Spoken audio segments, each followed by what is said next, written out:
My name is Sienna Singh, and I was a caregiver for my grandmother for 6 years. And I am just going to start talking about my experience with my grandmother. You can find me on @WithLoveChucky. I'll pop it up here on the screen. And I started a TikTok and I started a Instagram, just sharing my journey. And there's been so much amazing feedback that I just was like, I was going through the messages and I was like, I really want to start talking about this again and helping people with it, but I just don't know where to start. So I'm just going to start talking and just seeing where this goes. I plan on doing at least a video or two a week. I'm posting it here on YouTube. If you want to see my history and see okay, who is this girl? What is she like? Why does she feel like she can even talk about this? Check out my TikTok and my Instagram. So I was a caregiver for my grandmother for 6 years and she had dementia. And I think the reason why I've been not knowing where to go with wanting to talk about the topic of dementia is because I think what it is I really want to push prevention. Because I did so much research on how to care for her, of course, other things pop up of how the brain works, how, you can make sure that other family members don't get it. It's I'm now on the journey with making sure my mom stays as, at her optimal health. And then I'm making sure that my health is on point. And then I'm going to make sure that I have children one day that their health is on point, because what I'm learning is that dementia is actually being considered type 3 diabetes. And it has a lot to do with the sugar intake and the processed food and the lifestyle choices and the lack of just a lot of cognitive things that start to decline that you can actually make sure to maintain. So when my grandmother stopped working, first of all, my grandmother was always, every single job that she had, she was always the best at her job, right? And she had a lot of jobs where she was doing things like creating motherboards and stuff like that, where it was she was very busy and it took a lot of time and detail, right? She was creating the motherboards in computers. And so she decided to stop working at 65. And she didn't really have a plan after that. So at 65, she was just okay, I've been doing this for years. My own kids, my mom, are grown. She has her kids, and there was no great grandchildren at the time. So she just was okay, well, I have all this free time, right? And what I really wish that we knew, that we know now back then, was that we should have figured out ways to help her stay stimulated. So we should have either had her get another job where it was just fun and something where it was she was still structured, or helped her come up with where she was maybe doing her art, because she was an amazing artist. She actually went to, first of all, she was a natural artist. And then because she was so good at art, she actually got technically trained with art. And she always had planned to do more art after she was done working. But because of the structure of a career, right, of a job, you're used to going in and being told what to do.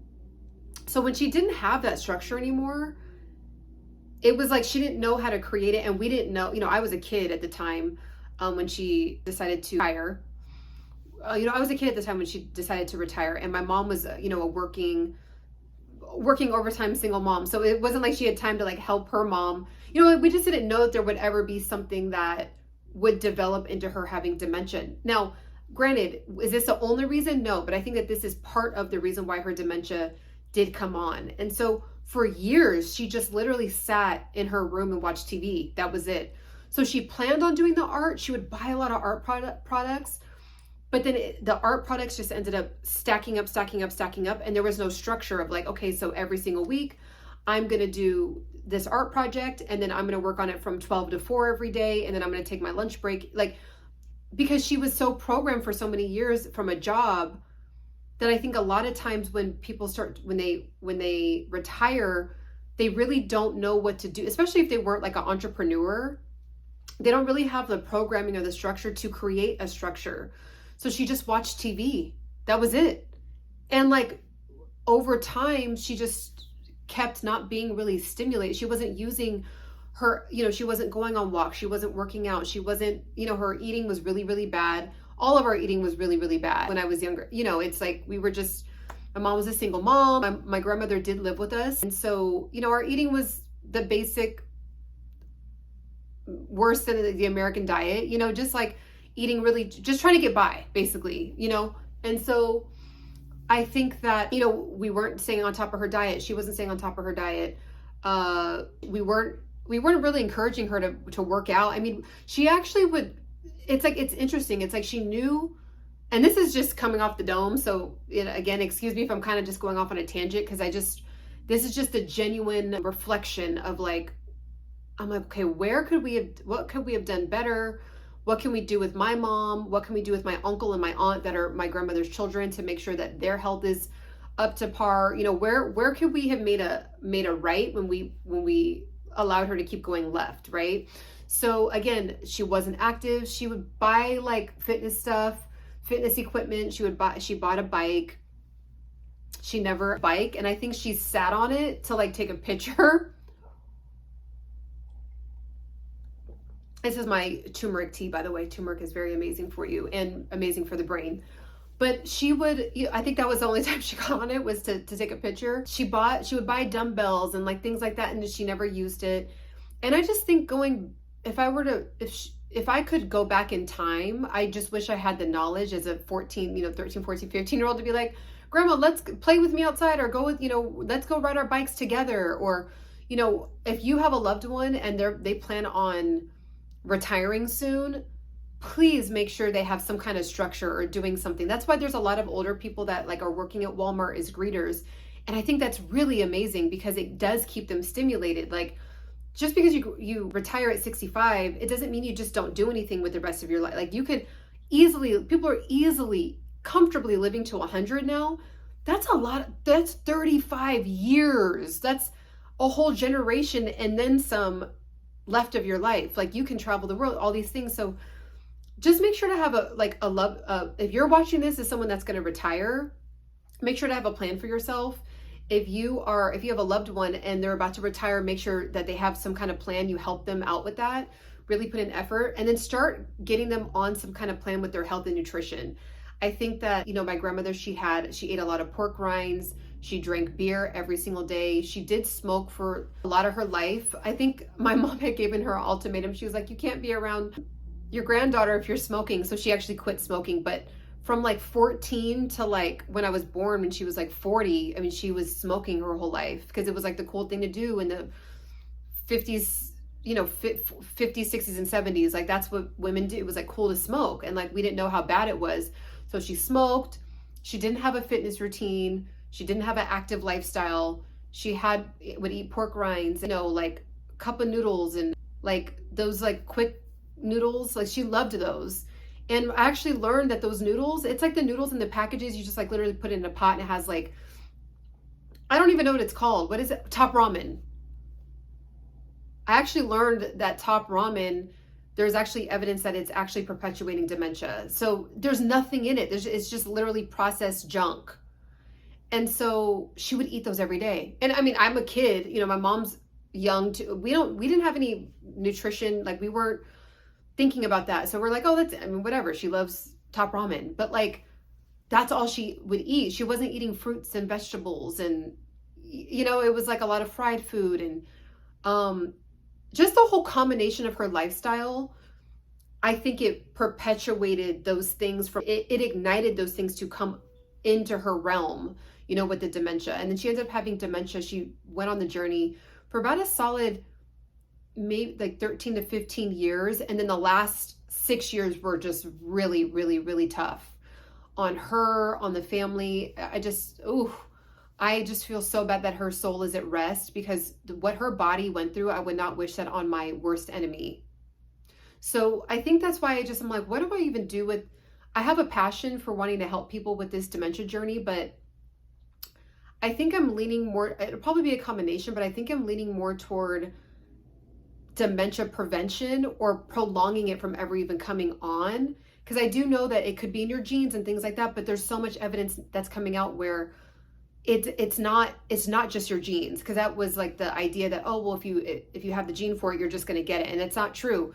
Like, you may have the gene for something, but you don't have to actually, like, the gene could just not end up being activated because you're doing other things to push it away. So like, that's why it's being considered type 3 diabetes, because like, again, people that like are diabetic, they have to pay attention to their insulin and things like that.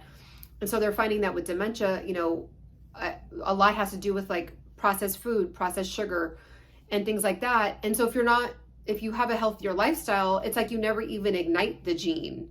So that's based on like what I've been reading about, what my research, all my research and people that I reference is on my Instagram. I'm always posting articles. So it's at With Love Chucky. Again, I'll pop it up on the screen, but you can reference, I'll even maybe do a video soon about like who I get my my information from, the resources, the different doctors that I listen to. I'm an advocate for dementia prevention. And then also, more research as to like, what can be done about it, and like what organizations are really to great lengths to figure it out, because the rate that people are getting dementia is way more than 50, 60 years ago. So there's something that has to be done. So it's looking like the research that I've seen, it has a lot to do with lifestyle choices. So there's even a book, maybe on the next video, there's information out there where you can literally, again, look this up for yourself, type in like on YouTube or on the internet, reversing dementia. And there's books about it. There's people that have talked about, there's older individuals, people in their golden years that are like, yeah, I actually was diagnosed with dementia and now I'm actually passing. Like I don't have the dementia characteristics anymore because they changed their lifestyle, having more green juices, getting rid of processed food, being more active, lowering their stress because they caught it early. So that's based on what I've seen. I don't really care to debate with anyone on if it's in your genes, you're just going to get it. Like, I just don't believe that paradigm, and based on my research. So if that's what, if anyone does any comments like that, they're probably just going to get deleted, because I'm here for proactiveness and prevention and realistic positive thinking and what can we do to eradicate the problem and forward movement and forward thinking. I think that sadly there's people that are just like, they're just okay with just living in the paradigm of like, this is just the outcome that I'm going to live in. And I'm here to tell you that like, for example, my mom is 62, or no, she's 63. She just turned 63. She is 100 times healthier than both of her parents at her age. So my grandfather, her dad, passed away from cancer at 62. And then her mother was taking medications, all these medications at 62. My mom now takes not one medication, way healthier. And she literally got all of her levels checked. Everything was good except she needed to eat more protein. That was it. So it's like, and she just got her master's at 60, in her 60s. She just literally this week walked across the virtual stage for getting her master's in accounting. I just think that like, you just have to keep going.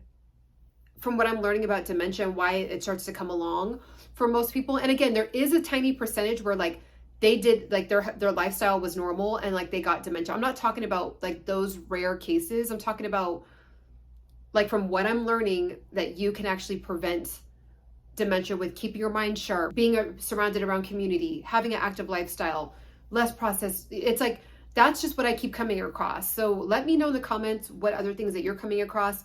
I probably will do videos about like tactics and things that I did to help my caregiving journey, because I was my grandmother's caregiver for 6 years, and it was like I'm not gonna even say full time, it was overtime the last 3 years of her life.